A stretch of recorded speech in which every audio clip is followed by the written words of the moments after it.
किसी राज्य में एक प्रतापी राजा हुआ करता था। वो राजा रोज सुबह उठकर पूजा पाठ करता और गरीबों को दान देता। अपने इस उदार व्यवहार और दया की भावना की वजह से राजा पूरी जनता में बहुत लोकप्रिय हो गया था। रोज सुबह दरबार खुलते ही राजा के यहाँ गरीबों और भिखारियों की लंबी लाइन लग जाती थी। राजा हर इंसान को संतुष्ट करके भेजते थे। किशन और गोपाल नाम के दो गरीब भिखारी रोज राजा के यहाँ दान लेने आते। राजा जब किशन को दान देता तो किशन राजा की बहुत वाहवाही करता और राजा को दुआएं देता। वही जब राजा गोपाल को दान देता तो हर बार एक ही बात बोलता, हे ईश्वर, तू बड़ा दयालु है, तूने मुझे इतना सब कुछ दिया। राजा को उसकी बात थोड़ी बुरी लगती। राजा सोचता कि दान मैं देता हूँ और ये गुणगान उस ईश्वर का करता है। एक दिन राजकुमारी का जन्मदिन था। उस दिन राजा ने दिल खोलकर दान दिया। जब किशन और गोपाल का नंबर आया तो राजा ने पहले किशन को दान दिया और किशन राजा के गुणगान करने लगा। लेकिन राजा ने जैसे ही गोपाल को दान दिया, वो हाथ ऊपर करके बोला, हे ईश्वर, तू ही अन्नदाता है। आज तूने मुझे इतना दिया कि इसके लिए प्रभु तुझे धन्यवाद देता हूँ। राजा को यह सुनकर बड़ा गुस्सा आया। उसने कहा कि गोपाल, मैं तुम्हें रोज दान देता हूँ, फिर तुम मेरे बजाय ईश्वर का गुणगान क्यों करते हो? गोपाल बोला, राजन, देने वाला तो ऊपर बैठा है, वही सबका अन्नदाता है, आपका भी और मेरा भी। यह कहकर गोपाल वहां से चला गया। अब राजा ने गोपाल को सबक सिखाने की सोची। अगले दिन जब किशन और गोपाल का नंबर आया तो राजा ने किशन को दान दिया और कहा, किशन, मुझे गोपाल से कुछ बात करनी है, इसलिए तुम जाओ और गोपाल को यहीं छोड़ जाओ। और हाँ, आज तुम अपने पुराने रास्ते से मत जाना। आज तुमको राजमहल के किनारे से जाना है, जहाँ से सिर्फ मैं गुजरता हूँ। किशन खुशी खुशी दान लेकर चला गया। राजमहल के किनारे का रास्ता बड़ा ही शानदार और खुशबू भरा था। संजोग से राजा ने उस रास्ते में एक चांदी के सिक्कों से भरा घड़ा रखवा दिया था। लेकिन किशन आज अपनी मस्ती में मस्त था। वो सोच रहा था कि राजा की मुझ पर बड़ी कृपा हुई है, जो मुझको अपने राजमहल के रास्ते से गुजारा। यहाँ से तो मैं अगर आंख बंद करके भी चलूं तो कोई परेशानी नहीं होगी। यही सोचकर किशन आंखें बंद करके रास्ते से गुजर गया। लेकिन उसकी नजर चांदी के सिक्कों से भरे घड़े पर नहीं पड़ी।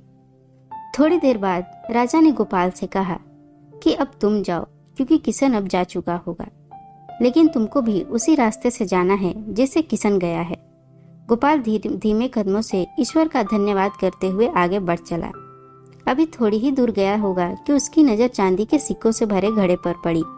गोपाल घड़ा पाकर बड़ा खुश हुआ। उसने कहा, ईश्वर, तेरी मुझ पर बड़ी अनुकंपा है। तूने मुझे इतना धन दिया। और वो घड़ा लेकर घर चला आया। अगले दिन फिर से जब गोपाल और किशन का नंबर आया तो राजा को लगा कि किशन घड़ा ले जा चुका होगा। इसलिए उसने किशन से पूछा, क्यों किशन, कल का रास्ता कैसा रहा? राह में कुछ मिला या नहीं?